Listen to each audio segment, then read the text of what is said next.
তো আমরা হচ্ছে রান্না করব জায়ান্ট কোয়েল। এই হচ্ছে জায়ান্ট কোয়েল, হ্যাঁ, এইটা মোটামুটি 300-350 গ্রাম ওজন আর কি। তো এরকম আমরা নিচ্ছি হচ্ছে 6টা। আর এইটা আমরা আগে পরে কখনো খাই নাই, নর্মাল কোয়েল খাইছি, বাট জায়ান্ট কোয়েল কখনো খাওয়া হয়নি। আপনারা জানেন, আপনাদেরকে আমি দেখাইছিলাম ইউরোপিয়ান জায়ান্ট কোয়েল যেটা, এটার ওজন প্রায় আধা কেজির মতো হয় এক একটা কোয়েল পাখির। এবং সেই কোয়েলগুলোকেই আমরা আজকে 6টা নিছি এখানে, এগুলাকে আমরা আজকে রান্না করবো। এবং এর শরীরে প্রচুর পরিমাণে মাংস, একবারে পুরোটা মাংস ভর্তিই বলা যায় আর কি, হ্যাঁ। তো এটা নিয়ে নিছি আমরা আলহামদুলিল্লাহ। এই হচ্ছে মশলা আমরা এখানে নিয়ে নিছি, এই হচ্ছে সরিষার তেল। আর আমরা এগুলো দিব হচ্ছে এই হাঁড়ির ভিতরে। এই হাঁড়ির ভিতরে দিই আমরা এই কারণে, হাঁড়ির ভিতরে দিলে এটা পুড়ে না, হ্যাঁ। ওই আগুনের ভিতরে আমরা রেখে দিই, এরপর আস্তে আস্তে আমরা এটা উঠাই নিয়ে আসি। এখানে আটা আছে, এই যে এই আটা দিয়ে এই মুখটাকে আমরা আটকাই দেবো।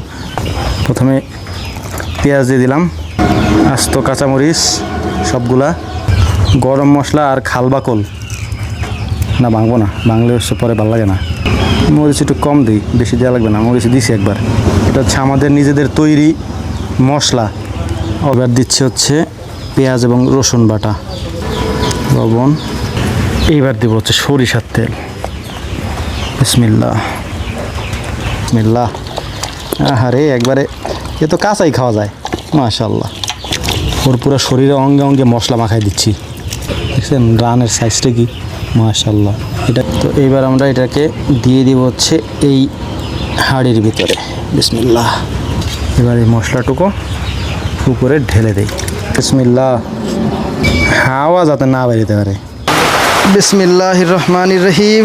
আল্লাহু আকবার।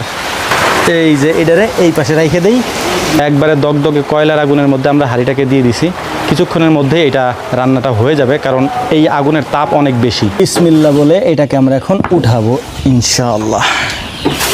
এটা একটা নিনজা টেকনিক, আমরা এটাকে এইভাবে দিছি যাতে করে উঠাইতে সুবিধা হয়। এই যে সুন্দর মতো উঠে যাচ্ছে, মাশাআল্লাহ।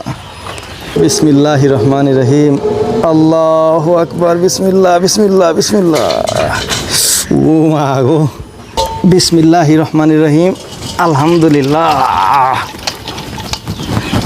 রোস্ট হয়ে গেছে একবারে, পড়ছে সবগুলো। বিসমিল্লাহ।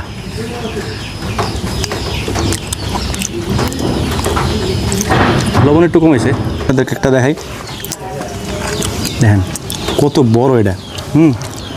মাশাআল্লাহ। এটা তো আটে না ভিতরে।